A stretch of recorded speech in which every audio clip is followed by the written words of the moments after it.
Hello everyone, once again welcome back to our new vlog. मी तुमचा मित्र नचिकेत.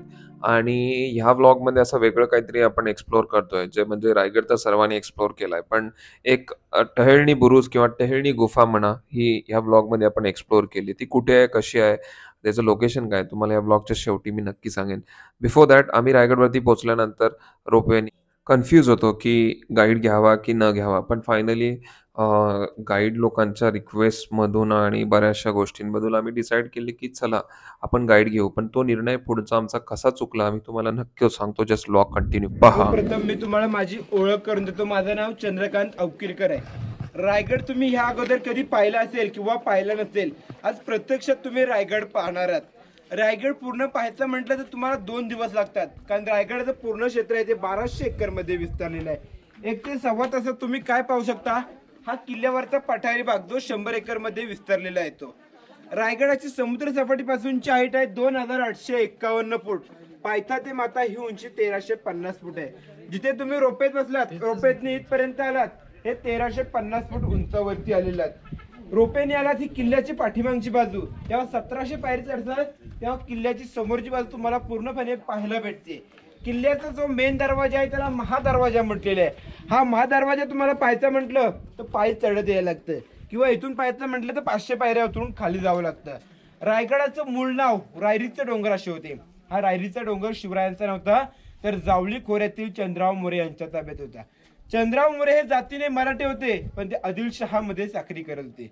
शिवाजी राजांनी त्या चंद्रराव मोरेने एक प्रेमाने पत्र पाठवले की मोरे, तुम्ही मराठी आहात, त्या स्वराज्यात सामील व्हा, आपण दोघे मिळून हे हिंदवी स्वराज्य निर्माण करू. पण ते मोरे उर्मट आणि घमेंडी होते. जे शिवरायांनी पत्र पाठवलेलं त्या पत्राचा उलट जबाब त्या मोऱ्यांनी काय दिला, तुम्ही कसले राजे, खरे या जावळी प्रांताचे राजे आम्हीच आहोत. शिवरायांतून त्या मोऱ्यांचं युद्ध झालं 15 मे 1656 ला जावळीच्या खोऱ्यात. जावळीचं खोरं आलं कुठं, तर प्रतापगडाचा भाऊ हनुमंतराव मोरे हा मारला गेला, आणि चंद्रराव मोरे शिवरायांना शरण आले आणि हा रायरीचा डोंगर बहाल केलेला आहे. गड घेतला तेव्हा फक्त डोंगर होता, किल्ल्यावरती एकही इमारत नव्हती. 14 वर्ष ह्या गडावरती बांधकाम केलं. 1656 ते 1670 पर्यंत किल्ल्याचं बांधकाम चालू होतं. गडाचे आर्किटेक्ट हिरोजी इंदुलकर होते. ज्यांनी 14 वर्ष हा किल्ला बांधला ना, ते हिरोजी इंदुलकर होते. आता 14 वर्षात गडावरती बांधलं काय, अशा 350 इमारती, 84 पाण्याच्या टाक्या आणि 11 तलाव बांधलेले आहेत. 1656 ते 70 पर्यंत बांधकाम चालू होतं. गडावरती आपल्याला 2 प्रकारची कामं पाहायला भेटतात, एक असं दगडी, एक असं विटांचं. दगडी कामाचे शिवकालातलं आहे. बांधकामासाठी जो दगड लागला तो काही गडाच्या खालून नव्हता आणला. गडावरती जी पाण्याची तलाव खोदलीत त्यातलाच दगड काढल्याने या किल्ल्याचं बांधकाम केलं. म्हणजे एका दगडात 2 पक्षी मारले गेले. दगड काढल्यामुळे पाणी प्यायला तलावही मोकळी झालीत आणि किल्ल्याचं बांधकाम झालेलं आहे. गुल, चुना आणि शिष्य बांधकामासाठी वापरलेले. समोर विटांचं बांधकाम दिसलं ते पेशवे काळातलं आहे. शिवाजी राजांच्या नंतर गडावरती 1733 ला दुसरा बाजीराव पेशव्याची सत्ता आली. विटांचं बांधकाम त्या पेशव्यांनी केलेलं आहे. गडावरती तुम्हाला कुठल्याही प्रकारचं छत आता पाहायला भेटत नाही. तर मनामध्ये एक प्रश्न निर्माण होतो की ह्या गडावरती छत होतं की नव्हतं. सागवानी लाकडं आणि गावाकडची गरज अशी कौलारू असतात ना, त्या पद्धतीचं छत होतं. 10 मे 1818 ला 2 इंग्रज अधिकारी कर्नल पॉटर आणि मेजर हॉल या 2 इंग्रज अधिकाऱ्यांनी गडावरती तोफेचा मारा करून हल्ला केला. समोर डोंगर आहे, त्या पोटल्याच्या डोंगरावरनी हल्ला केला. हा इकडे पोटल्याचा डोंगर म्हणून डोंगर आहे. या डोंगरावरून हल्ला केला 10 मे 1818 ला तोफेचा मारा करून हल्ला केला. त्यात इंग्रजांचे 2 अधिकारी होते, कर्नल पॉटर आणि मेजर हॉल. या 2 इंग्रज अधिकाऱ्यांनी गडावरती हल्ला केला समोरच्या दारूच्या कोठारावरती. या दारू कोठाराला आग लागली. 11 दिवस हा रायगड किल्ला जळून गेला. इतिहास नोंदीप्रमाणे त्या टायमाला जे रायगड किल्ल्याला लागलेली आग होती ती 11 दिवस जळत होती. आज फक्त तुम्हाला किल्ल्यात पडके अवशेष पाहायला भेटतात. किल्ल्यात कुठेही छत तुम्हाला पाहायला भेटत नाही. ज्या गेट मधून आपण आत आलो त्या गेटला मेना गेट म्हटलेलं आहे. मेना गेटच्या बरोबर विरुद्ध दिशेला पालखी गेट आहे. रोपेने गडावरती आपण आलो म्हणून मेना गेट मधून आतमध्ये आलो. पायऱ्याने आला असतात तर पालखी गेट मधून आला असतात. मेना गेटच्या बरोबर विरुद्ध दिशेला पालखी गेट आहे. मेना आणि पालखी हा प्रकार एकच. मेना बंदिस्त असेल, पालखी ओपन असते. मेना स्त्रियांसाठी असेल, पालखी पुरुषांसाठी असते. या मेना गेट मधून शिवरायांच्या राण्या किंवा राजघराण्याच्या ज्या स्त्रिया असायच्या त्या मेन्यात बसून बाहेर पडत असत. सायंकाळच्या वेळी बाग बगीचा ह्या साईडला असतात. ही बॅक साईड आहे. पालखी गेट मधून शिवाजीराजे, संभाजीराजे किंवा राजाराम राजे यांची जर गडावरती पालखी यायची असेल तर ह्या मार्गाने यायची, आणि गडाच्या बाहेर पडायची असेल तरी ह्या मार्गाने पडायची. मेना गेट ते पालखी गेट यांच्या दरम्यान आपण असे एका लाईन मध्ये 6 सेम टू सेम माल पाहायला भेटतात. याला इतिहासात राणी महाल म्हटलेलं आहे. राजाने एकूण 8 राण्या होत्या. सईबाई, सोयराबाई, पुतलाबाई, काशीबाई, सगुणाबाई, सकवारबाई, लक्ष्मीबाई आणि गुणवंताबाई अशा राजाने एकूण 8 राण्या होत्या. यापैकी रायगडावरती राण्यांचे माळ 6 आहेत. तर आपल्या मनामध्ये एक प्रश्न निर्माण होतो की राजांच्या 2 राण्या कुठं राहायच्या. ज्या पटराणी होत्या सईबाई, त्यांचं निधन राजगडवरती झालं. राजगड ही स्वराज्याची पहिली राजधानी पुणे जिल्ह्यातील वेल्हा तालुक्यात आहे. संभाजी राजे 2 वर्षाचे असताना सईबाई यांचं निधन राजगडवरती झालं. 3 नंबरच्या ज्या पत्नी होत्या पुतला राणी खाली पाचड गावी राहायच्या. त्या पाचड गावी का राहायच्या तर राष्ट्रमाता जिजाऊ आऊसाहेबांना उतरत्या वयात त्या गडावरचं वातावरण सहन होत नव्हतं. थंडी, वारा, पाऊस सहन होत नव्हता. त्यामुळे शिवरायांनी खाली पाचड येथे त्यांना 9 एकरचा वाडा बांधून दिला आणि त्या वाड्यात शिवरायांची 3 नंबरची पत्नी पुतला राणी ही त्यांच्या सेवेसाठी ठेवली. बाकीच्या ज्या उरलेल्या 6 राण्या होत्या त्या ह्या 6 महालात राहिल्या होत्या. सर राजांनी ज्या 8 राण्या केल्या होत्या त्या काही हौशे मौजेसाठी बिलकुल केल्या नव्हत्या. स्वराज्याचा विस्तार वाढावा म्हणून शिवरायांनी 8 राण्या केल्या. मोठमोठ्या बलाढ्य आणि नामवंत सरदारांच्या मुली केल्या. ज्या ज्या सरदाराची मुलगी केली ते सरदार या स्वराज्यात सामील झाले आणि म्हणून शिवाजीराजे हे हिंदवी स्वराज्य निर्माण करू शकलेले आहेत. म्हणूनच असं म्हटलेलं आहे की काशियों की कला जाती है मथुरा में मस्जिद वस्ती. काशियों की कला जाती है मथुरा में मस्जिद वस्ती. अगर शिवराय न होते तर सबकी सुन्नत बन सकती. अगर शिवराय न हो सकते तर सबकी सुन्नत बन सकती. आपण महाल पाहून घेऊया. मित्रांनो, मी सुरुवातीला असं म्हटलं की हा आमचा म्हणजे डिसिजन चुकीचा कसा काय ठरतोय. तर आता याने जो इतिहास सांगितला, मी यांच्या काही चुका काढत नाही आहे, पण इतिहास सांगत असताना बऱ्याचशा गोष्टी ह्या फॅक्टशी मॅच होत नव्हत्या. कारण या पूर्ण इतिहासामध्ये किंवा त्यांनी आम्हाला सांगितलेल्या माहितीमध्ये हा राणी महल म्हणून त्यांनी सांगितला, राजांच्या 6 राण्या इथे राहत होत्या. पण रियालिटीमध्ये हा एक क्वेश्चन उभा होता की संभाजी महाराजांच्या ज्या पत्नी होत्या येसूबाई, त्यांचं वास्तव्य कुठं होतं. कारण ते असताना हा महल किंवा हा रायगड बांधण्यात आला होता. सेकंडरी गोष्ट त्यांनी आम्हाला सांगण्यात आलं की इथे महाराजांचं वास्तव्य पुढे कुठे होतं ते पण त्यांनी दाखवलं. पण हा प्रश्नही तिथेच उभा होता की संभाजी महाराज आणि राजाराम महाराज हे त्यावेळेला तिथे होते, त्यांचं वास्तव्य कुठं होतं आणि त्यांच्यासाठीचे महल कुठे होते. हे प्रश्न जितके मला उभे राहिले तितकेच माझ्या मित्रांना उभे राहिले. पण ह्या प्रश्नांची उत्तरं ही त्या गाईडकडून देण्यात आली नाही. त्यामुळे हा क्वेश्चन माझ्यासाठी रायगड उतरून खाली येऊपर्यंत हा तसाच राहिला होता. फायनली आम्हाला त्यांनी जे वास्तविकता, जे निदर्शनास दिसणाऱ्या गोष्टी आहेत याचं आम्हाला दर्शन घडवलं आणि त्यांनी आम्हाला काही शेरोशायरी सांगितल्या आणि जे तिथे ठराविक लोकांना, वास्तव्यात असणाऱ्या लोकांना कल्पना किंवा ज्ञात असणाऱ्या गोष्टी आहेत त्याच त्यांनी आमच्यापर्यंत पोहोचवल्या. आता ह्या पुढच्या गोष्टींचा प्रवास कसा आहे ते आम्हाला इथे पुढे सांगतायत, तुम्ही पण ऐका. आणि ह्यानंतर मी ज्या गोष्टी पाहिल्या त्याचा मी डिटेल्स तुम्हाला पुढच्या कंटिन्यू ब्लॉग मध्ये सांगेन. आडवे चौथारे दिसत आहेत का, याला इतिहासात दाशी ओटे म्हटलेले आहे. त्या काळच्या राण्यांच्या ज्या नोकर चाकर दासी होत्या त्यांची ह्या ओट्यांवरती राहण्याची गरज होती. जेणेकरून महालातून राणी दाशीला आवाज दिला, दाशी इथून आतमध्ये जायची. आतमधलं छोटं मोठं काम असेल ते उरकून परत ह्याच ठिकाणी येऊन बसायची. खाली तुम्हाला काही पडक्या इमारती दिसल्या का, याला इतिहासात अष्टप्रधान मंडळांचे वाडे म्हटलेले आहे. शिवाजी राजांच्या अष्टप्रधान मंडळात 8 जण मंत्री होते. 365 गड किल्ल्यांचा राज्यकारभार इथून केला जायचा. कागदपत्री, लेखी, पत्रव्यवहार सर्व इथून केलं जायचं. त्यामुळे राजांनी 8 मंत्र्यांना असे 8 वाडे बांधून दिले होते. इथे 5 वाडे तुम्हाला दिसतील. ते झाड बघा समोर आहे खालच्या साईडला, त्या पडक्यावरती 3 वाडे आहेत. ही छोटी छोटी घरं आहेत, त्याच्यात मंत्र्यांची टॉयलेट सिस्टीम आहे. जशी तुम्ही तिकडे राण्यांची पाहिली ना तशी त्याच्यात मंत्र्यांची टॉयलेट सिस्टीम आहे. इकडे तुम्हाला 3 खड्डे दिसत आहेत का जालीवाले, त्याला इतिहासात धान्य कोठार म्हटलेला आहे. हा पहिला खड्डा 22 फूट खोल आहे, दुसरा 20 फूट, तिसरा 15 फूट. 6 महिने धान्य पुरेल एवढं धान्याच्या स्टोरेज केलं जायचं. जर मुघलांनी गडाला वेढा मारला तर जाण्या येण्याचे मार्ग बंद होणार. त्यामुळे याच्यात जे धान्य साठवलं जायचं तेच खाल्लं जायचं. शिवाजी राजांच्या नंतर गडावरती 1700. मित्र, कसा आहे आपला इतिहास मराठ्यांचा खूप मोठा आहे. मला कोणाच्या चुका काढायच्या नाहीत, पण आजकालच्या तरुण पिढीला किंवा लहान मुलांना शिवाजी महाराज जर विचारलं तर त्यांना फक्त एवढंच माहित आहे, घोडा, युद्ध आणि तलवार म्हणजे शिवाजी महाराज. पण शिवाजी महाराज याच्याहून खूप काही आहे जे आपण समजून घेणं गरजेचं आहे. जय शिवाजी. अत्यंत महत्वाच्या ठिकाणी आपण आलेलो आहोत. तुम्हाला ही भिंत दिसते का, या भिंतीपासून समोर एक भिंत दिसते. दादा चप्पल खाली काढा. अंतर 250 फुटाचं आहे. राजांचा प्रशस्त आणि राता राजवाडा आहे त्या काळचा. हा वाडा एकावर एक दुमजली होता त्या टायमाला. आता विचार करा, दुमजली इमारत त्या टायमाला कशी उभी केली असेल. आपल्या घराला जर दुमजली इमारत उभी करायची म्हटलं तर आरसीसी कॉलम ही पद्धत वापरली जाते. त्या टायमाला दुमजली इमारत उभी करायसाठी सागाचे खांबे याच्यावरती लावले. एक जरी खांब खराब झाला तरी पूर्ण इमारत तोडावी लागत नसायची. तो खांब तिथून अलगद काढता यायचा, पुन्हा जसाच्या तसा तिथं बसवता यायचा. चपला खाली काढा सर. राजांचा बेडरूम आहे तो.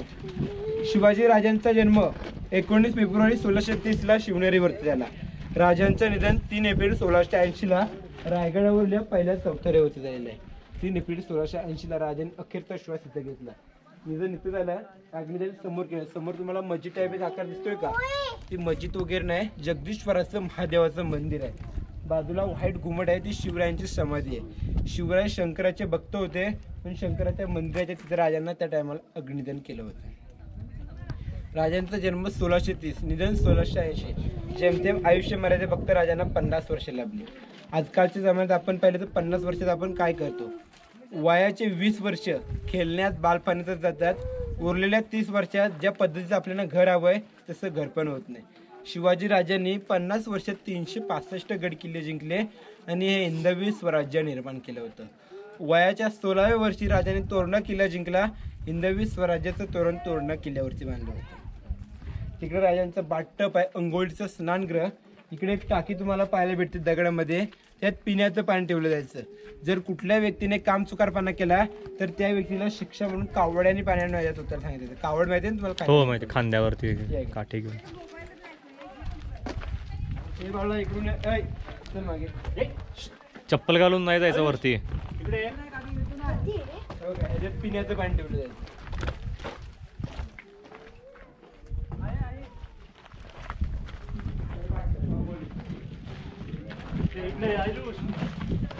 हा जो समोर पाहता हा त्या काळीचा बाथटब म्हणजे शिवाजी महाराजांच्या अंघोळींचे ठिकाण असं म्हणून त्यांनी आम्हाला सांगितलं.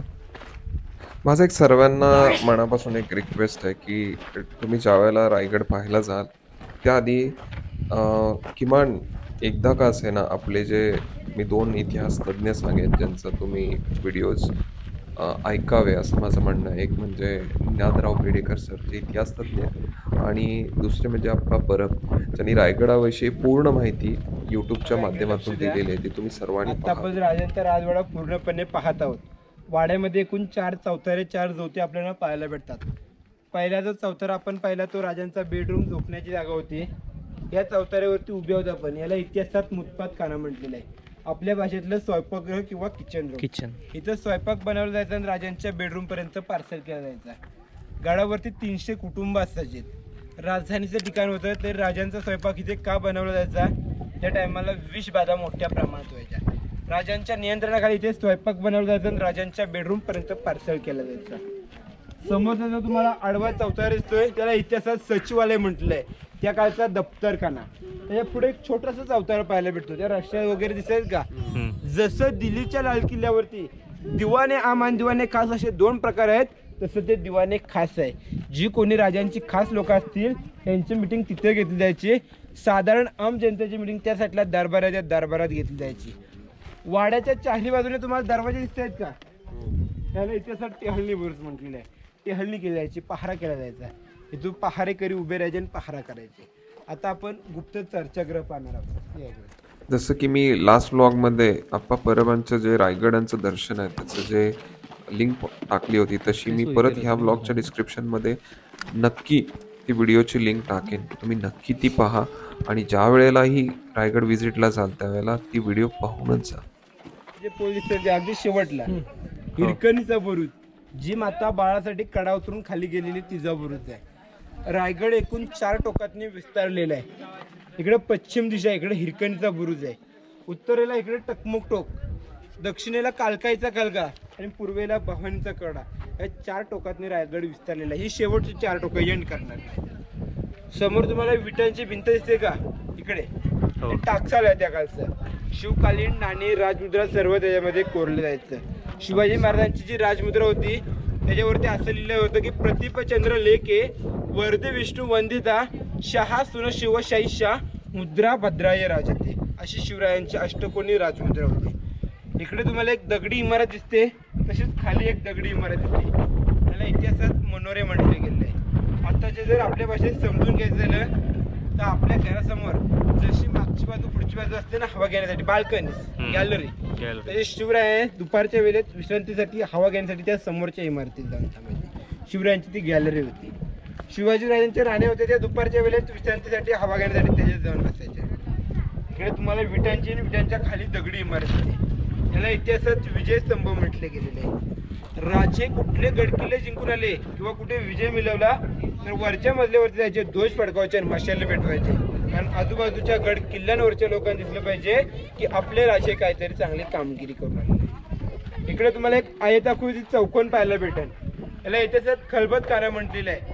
चेंबर फॉर सेक्रेट डिस्कशन, गुप्त चर्चागृह. या खलबतखान्याचे प्रमुख होते बहिर्जी नाईक, बहिरूपी बहिर्जी नाईक. कुठल्याही राज्यात जाऊन वेषांतर करण्यात पटायत होते. तिथल्या बातम्यांचे शिवाजीराजांना याच्या आतमध्ये यायचे. याच्या आतमध्ये एक सेक्रेट रूम आहे, जसं तलगर असतं ना तर सेक्रेट रूम आहे. तिथं 8 बाय 10 20 पायऱ्यापर्यंत आतमध्ये जाऊन पाहायचं असेल तर तिथून जाऊन पाहून या. हे बघा, तिथून जा, तिथून पाहून टॉर्च लावून जा फक्त.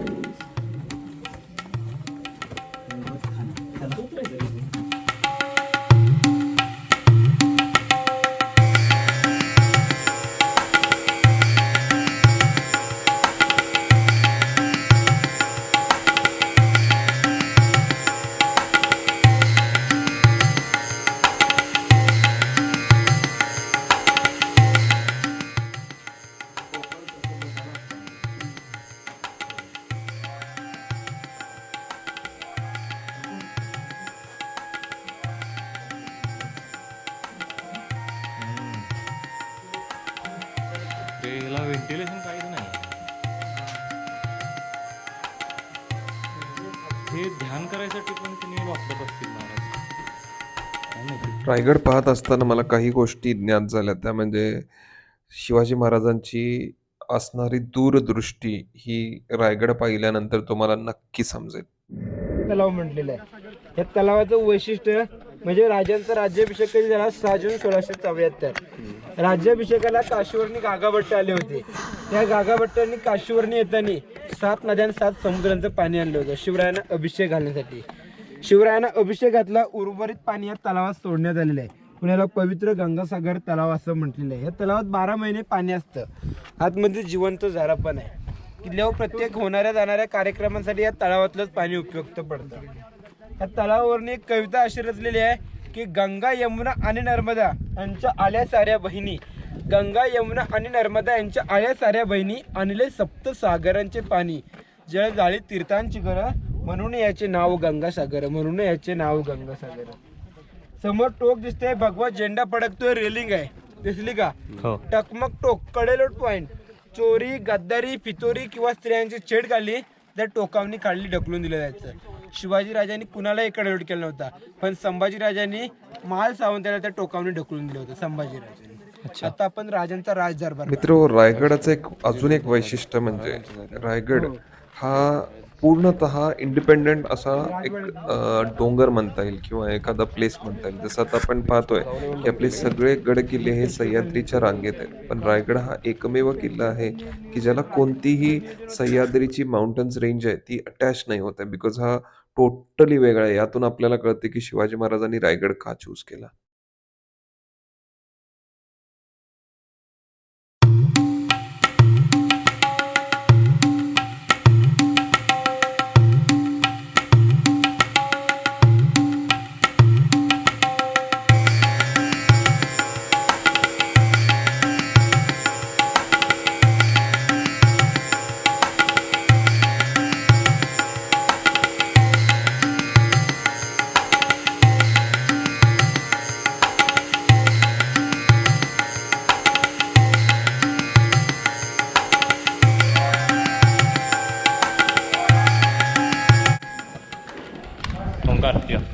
बघा, इकडे लक्ष द्या. अत्यंत महत्त्वाच्या ठिकाणी आता आपण आलेलो आहोत. राजांच्या राज दरबारात आपण प्रवेश केलेला आहे. हा जो मोकळा परिसर दिसतो तो राज दरबार आहे. त्याला एक किंग ऑफ कोर्ट म्हणलेलं आहे. समोर राजांचं आपल्याला सिंहासन पाहायला भेटतं. इथे राजांचा राज्याभिषेक झाला होता. राज्याभिषेक तारीख होती 6 जून 1674. राज्याभिषेकाला काशीवरनी गागाभट्ट आलेले. त्या गागाभट्टांनी काशीवरनी येताना 7 नद्या आणि 7 समुद्रांचं पाणी शिवरायांना अभिषेक घालण्यासाठी आणलं होतं. राजानं अभिषेकातला उर्वरित पाणी खाली गंगासागर तलावात सोडण्यात आलेले आहे. त्या काळचं जे सिंहासन होतं राजांचं ते 32 मन वजन सोन्याचं सिंहासन होतं. 1 मन जर तुम्ही म्हणाल तर 40 किलो, 32 मन म्हणाल तर 1280 किलोचं शिवरायांचं सिंहासन होतं. त्या औरंगजेबाचा सरदार जुल्फिकार खान याने घराचे घाव घालून ते सिंहासन तोडून नेलेले आहे. आता समोर आपल्याला जी राजांची प्रतिमा दिसते ती पंचधातूची 600 किलो वजनाची आहे. ते 6 जून 2009 साली युवराज कोल्हापूरचे संभाजीराजे भोसले यांनी त्या प्रतिमेची स्थापना केलेली आहे. त्या प्रतिमेच्या वरचे छत दिसतंय त्याला इतिहासात मेघडंबरी म्हटलेलं आहे. ही मेघडंबरी भारताचे 7वे राष्ट्रपती डॉक्टर ज्ञानेंद्र सिंग यांनी 1985 साली त्याची स्थापना केलेली आहे. मध्ये येताना तुम्हाला एक टाकी लागली जालीवाली, ते पिण्याच्या पाण्याची टाकी होती. त्या टायमाला सभेत जर कुणाला पियाचं पाणी लागलं तर तिथून पाणी घेतलं जायचं. या गेट खाली आपण उभे आहोत, त्या गेटला नगरखाना गेट म्हटलेलं आहे. मुंबईचा गेट ऑफ इंडिया कोणी पाहिलाय का? मुंबईच्या गेट ऑफ इंडियाची रचना इंग्रजांनी हा गेट पाहून सुद्धा केलेली आहे मुंबईला. या नगरखाना गेटवरती त्या टायमाला नगारे, सनई, तुतारा, चौघडे ही वाद्य वाजवली जायची. याच्यावरती नगारे वाजले की किल्ल्याचा जो मेन दरवाजा आहे, खालचा महादरवाजा, तो बंद केला जायचा. एकदा की महादरवाजा बंद झाला की किल्ल्यात कुणाला येण्याची एंट्री आणि किल्ल्याच्या बाहेर कुणाला जाण्याची एंट्री. मुंबईच्या गेट ऑफ इंडियाची रचना हा गेट पाहून इंग्रजांनी तिथं केलेली आहे. राज्याभिषेकाच्या वेळी 6000 लोक ह्या दरबारात उपस्थित होते. शिवरायांनी येणाऱ्या जाणाऱ्या पाहुण्यांच्या स्वागतासाठी ह्या गेट समोर 2 हत्ती 2 घोडे ठेवले होते. 2 हत्ती आणि 2 घोडे. तुम्ही राज्याभिषेकाचं छायाचित्र पाहिले का? एक इंग्रज अधिकारी राजाला मुजरा करताना दिसतो. हेनरी ऑक्सिटन असतो तो, इंग्रजांचा वकील असतो. पायी चढून महाराजांच्या राज्याभिषेकाला गडावरती आला. या गेट समोर आला, हत्ती पाहिला, घोडे पाहिला, आश्चर्यचकित होऊन गेला. तो असा म्हणाला की मी माणूस आहे, किल्ला चढवलो, एवढा दमून गेलो, थकून गेलो, तर राजांनी हे बराडे हत्ती गडावरती कसे आणले असते? तर त्याची राजांनी हत्तीची छोटी छोटी पिल्लं असतात घोड्यावर बसून पालखीत बसून गडावरती आणले आणि मग त्या टायमात त्यांचा वरती सांभाळ केला होता. या दरबारात एक इकोसिस्टीम काढायची, दोन्ही चमत्कार काढायचा की राजे तिथे बसून बोलले तर या दरबारातल्या पूर्ण जनतेला ऐकायला जायचं. इथे जरी कोणी कुजबुजा तरी ह्या सणापर्यंत राजांना ऐकायला जायचं. त्या टायमाचा दोन्ही इफेक्ट होता. 400 वर्ष या गोष्टीला उलगडून गेली तरी आज आपल्याला त्याचा प्रयोग करायचा म्हणत आजही करता येतो. पण या दरबारात काम चालू असल्यामुळे, लोक असल्यामुळे दोन्ही चमत्कार आपल्याला पाहायला भेटणार नाही. तुम्ही जर परत फिरायच्या टायमाला जर कोण इथे नसेल तर तुम्हाला प्रयोग करायचा असेल तर एक जण तिथं जाऊन थांबायचं, बाकीच्यांनी इथं थांबायचं, किंवा एक जण इथं थांबायचं, बाकीचे तिकडे जाऊन थांबायचं. आलो आवाजात काहीतरी बोलायचं, त्या माणसाला स्पष्ट ऐकायला जायचं. आता आपण होलीचं मैदान पाहूया, इथं होली पेटवली जाते. एक साईडला की नाही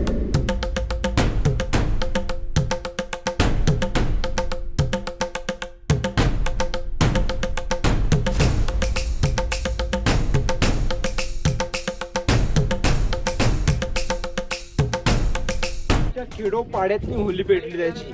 शिवाजी राजे पेटत्या होळीत एक नारळ टाकायचे आणि जो कोणी बहादूर स्वतःच्या हाताने होलीतून नारळ बाहेर काढेल त्याला हातातला 1.25 किलोचा सोन्याचा कडा, 1 गोडाण डोक्यातला पेटा बक्षीस दिला जायचा. होळीतून नारळ संभाजी राजांनी पण बाहेर काढला होता. शिवरायांनी स्वतःच्या मुलालाही तेच बक्षीस दिलं होतं. पण मला असं म्हणलं की पूर्ण होळीमध्ये ना कोणी काढूच शकलं, फक्त संभाजी महाराज. हो तेच आहे, हो रिअल तेच आहे. समोर जी आपल्याला राजांची प्रतिमा दिसते ना, इंदिरा गांधींनी बसवली आहे. त्याच्यावरचे छत दिसते ते 2012 साली उदयनराजे भोसले यांनी बसवले.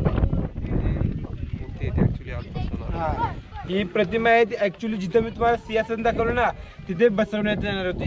पण ही प्रतिमा इथे का बसवलेली आहे? राजे 32 मन वजन सोन्याच्या सिंहासनावर बसले तरी पायात जोडे वापरत नव्हते, चपला वापरत नव्हते. ही प्रतिमा तयार करण्यात शिल्पकारांनी त्यांच्या पायात चपला तयार केल्या आहेत म्हणून ही प्रतिमा इथे बसवण्यात आलेली आहे. इकडे 2 खड्डे आहेत, ते ड्रेनेज गटर लाईन आहे त्या टायमाची. समोर तुम्हाला जी लांब दिसते 800 फूट लांबी आहे, रुंदी 40 फूट आहे, बाजारपेठ आहे. त्या दुकानं आपली 44 दुकान आहेत. या साईडला 22, या साईडला 22, अशी 44 दुकान आहे. या बाजारपेठेच्या तुम्ही सरळ मधून पुढे गेलात काय जगदीश्वराच्या मंदिराला पोहोचाल. जगदीश्वराचं मंदिर आपण इथून पाहतोय तर आकार आपल्याला कसा दिसतो, मस्जिद टाइप दिसतोय. तर त्या मंदिराचा आकार तसा का ठेवलेला आहे? जर कोणी मुघल सैनिक गडावरती आले तर त्या मंदिराची तोडफोड व्हायला नको म्हणून त्या मंदिराचा आकार तसा ठेवलेला आहे. बाजूला व्हाईट घुमट आहे, ते शिवरायांची समाधी आहे. शिवराय शंकराचे भक्त होते म्हणून शंकराच्या मंदिराच्या तिथं राजांना अभिवादन केलेले आहे. राजांच्या समाधीचा जीर्णोद्धार महात्मा ज्योतिबा फुले यांनी केलेला आहे. मंदिरात गेलात की 2 नंबरच्या पायरीवरती तुम्हाला मोडी लिपीत एक मजकूर पाहायला भेटतो. शेवेचे ठाई तत्पर हिरोजी इंदुलकर. हिरोजी इंदुलकर कोण होते? गडाचे आर्किटेक्ट होते. 14 वर्ष हा किल्ला बांधला. 1656 ते 1670 पर्यंत गडाचं बांधकाम चालू होतं. हिरोजींना जो बांधकामासाठी शिवरायांनी पैसा दिला होता तो हिरोजींना अपुरा पडू लागला. म्हणून हिरोजीने स्वतःच्या पत्नीचे दागिने, वाडा, घरदार विकलं आणि या किल्ल्याचं बांधकाम शिवरायांना करून दिलं. तेव्हा शिवाजी राजांनी हिरोजींना विचारलं, हिरोजी तुम्ही एवढा बुलंद किल्ला बांधलात, राजधानीची उपमा दिली, तर तुम्हाला काय बक्षीस पाहिजे? हिरोजी बोलले की राजे सोने नको, चांदी नको, मोरा नको. मंदिराच्या पायरीवरती एक दगड लावायचंय आणि त्या दगडाला असा मजकूर लिहायचंय की शेवेचे ठाई तत्पर हिरोजी इंदुलकर. जेणेकरून राजे त्या मंदिरात तुम्ही दररोज असाल तुमच्या पायाची माझ्या मस्तकाला अभिषेक घालत आहे. इथे आपली माहिती संपत आहे. मी जाता तुम्हाला एक मराठ्यांचा शेर असा सांगतो ऐका. जर जिजा माता जन्माला आल्या नसत्या तर आपल्याला दिसली नसती अंगणामध्ये तुळस. जिजा माता जन्माला आल्या नसत्या तर आपल्याला दिसली नसते अंगणामध्ये तुळस. आणि शिवाजी राजे जन्माला आले नसते तर दिसले नसते मंदिरावरचे उंच उंच कलश. आणि शिवाजी राजे जन्माला आले नसते तर दिसले नसते मंदिरावरचे उंच उंच कलश. घासल्या विना धार नाही तलवारीच्या पातीला. घासल्या विना धार नाही तलवारीच्या पातीला. शिवचरित्रा विना अर्थ नाही या महाराष्ट्राच्या काळ्या मातीला. शिवचरित्रा विना अर्थ नाही या महाराष्ट्राच्या काळ्या मातीला. जय जय महाराष्ट्र, जय जय महाराष्ट्र. दादानी इतिहास इथेच संपवला, पण खरा इतिहास इथून सुरू होतोय. ही जी दिसते हे शिवाजी महाराजांच्या काळातली बाजारपेठ आहे. ही 90 फूट असं अंतर असणारी ही बाजारपेठ आहे आणि या प्रत्येक बाजारपेठ मधलं प्रत्येक दुकान हे एकसारखं मेजरमेंटचं आहे. या बाजारपेठमध्ये जर पाहिलं तर सर्व प्रकारचे व्यवहार व्हायचे, पण VIP मोठ्या स्वरूपाचे व्यवहार असायचे. या बाजारपेठमध्ये जे पहिलं कंपार्टमेंट जिथे दिसतंय तिथे व्यवहार केले जायचे, बार्गेनिंग व्हायचं. ह्याच्या लेफ्ट साईडला कागदपत्रांची ठेवण, उजव्या बाजूला पैशांची ठेवण आणि इथे स्वयंपाक घर नियोजन केलं होतं. हा जो उत्खननाचा भाग दिसतोय हा त्यावेळी आम्ही गेलो होतो त्यावेळी नेते येणार होते म्हणून केलं होतं. हे शेषप्पा नाईक पुंडे यांच्या स्मरणार्थ हे त्यांचे जे नातू आहेत बाबाजी नाईक पुंडे त्यांच्याकडे शिवाजी महाराजांनी या बाजारपेठेचं मॅनेजमेंट दिलं होतं.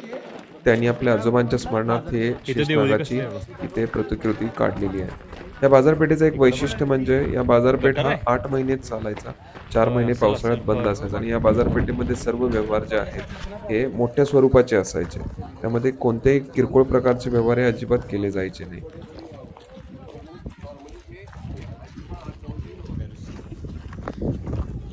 काही दिवसापूर्वी रायगडावरती उत्खननाचं काम सुरू होतं. त्यामध्ये हे 2 वाडे आपल्याला सापडले. जगदीश्वराचं मंदिर. आपण महाराजांचा इतिहास ज्यावेळेला पाहतो ना असं कधी कधी इमॅजिनेशन होतं की महाराज इथे आले होते, महाराज इथून गेले होते, महाराज इथे बसले असतील का. तसंच एक ठिकाण म्हणजे जगदीश्वराचं मंदिर जिथे महाराज रोज येत होते, रोज.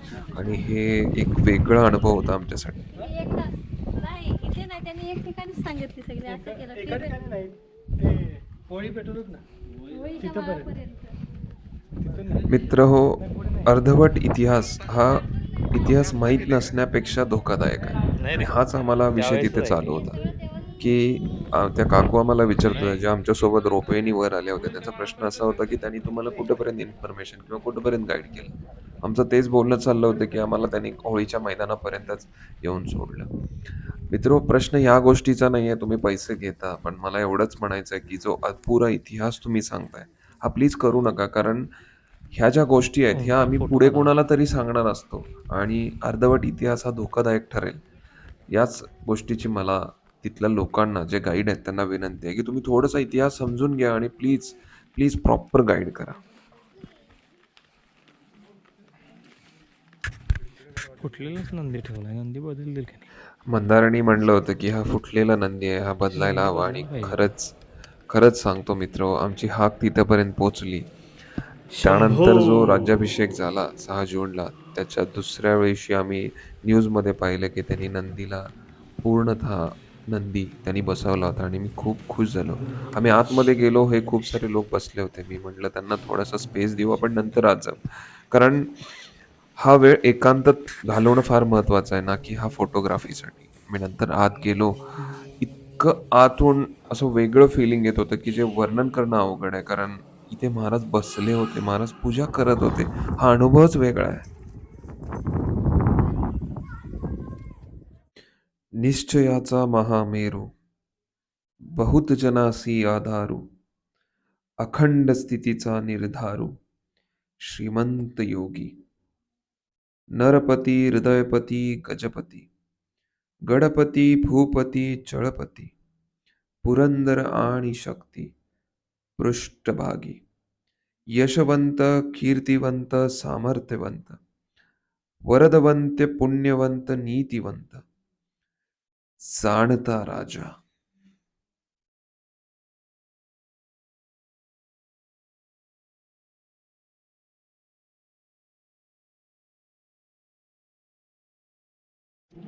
मनुषी, तुमचं काय म्हणणं आहे या इतक्या प्रवासाबद्दल? एक नंबर प्रवास. कसं वाटलं इतकं घाट प्रवास करून परत? शरीराचा कस निघाला. कस निघाला? मग परत एकदा तुम्हाला तोच प्रश्न जो आम्ही पहिला विचारला होता, ऋषिकेश गोवा की महाबळेश्वर? गोवा. इथून खाली उडी मारलास तर तुला कडलोट केला तर मला योग्य वाटायलंय. आणि मग तुमचं मनोगत व्यक्त करा रायगडला आल्याबद्दल. काय कसं वाटलं? अतिशय छान. काय म्हणजे काय छान म्हणजे काय? इतिहासाबद्दल माहिती मिळाली. नाही, पण इतिहासाबद्दल माहिती मिळाली, पानकर रे. पण तुम्हाला त्याचं म्हणजे वैयक्तिक मला प्रश्न विचारायचा आहे. ह्या अपमानानंतर आम्ही ठरवलं की आता निघता घ्यावा. पण महाराजांच्या समाधीपाशी बसून ना एक वेगळा अनुभव आला. एक बळ निर्माण झालं की कर्तृत्व काय असावं तर हे असं असावं, की इतक्या वर्षानंतरही त्या ठिकाणी गेल्यानंतर खूप सारी एनर्जी आपल्यासोबत आपण कलेक्ट करू शकतो. जेव्हा मी रायगड उतरता घेतला, खूप सारे सुंदर असे व्ह्यू दिसायला लागले. आम्ही उतरून खाली यायला लागलो. आल्यानंतर जिथून आपण रायगड चढता घेतो, जिथून खाली येण्याचा मार्ग आहे, तिथं आल्यानंतर समोर एक दुकान आहे. त्या दुकानामध्ये आम्ही बसलो आणि त्यांना विचारलं. त्यांनी आम्हाला सांगितलं की ह्या दुकानाच्या मागे तुम्ही जा. तिथे टेहेळणी गुफा आहे, जी तुम्ही पहा आणि खूप सुंदर अशी गुफा आहे. ही एक्झॅक्टली तुम्हाला लोकेशन पाहायचं असेल, तर जिथून आपण रायगड चढायला घेतो, त्याच्याबरोबर समोर 2 दुकानं आहेत. त्याच्या मागे त्यांना विचारलंच ते तुम्हाला मागून रस्ता सांगतील. आम्हाला हा सुंदर असा पॉइंट मिळाला. आम्ही इथून पूर्ण सनसेट पाहिला. मोमेंट खूप सारे एन्जॉय करण्यासारखे होते आणि माझं असं तुम्हाला मनापासून तिथे गेला, तर डेफिनेटली हा पॉइंट व्हिजिट करा. खूप सुंदर असा पॉइंट हा आहे.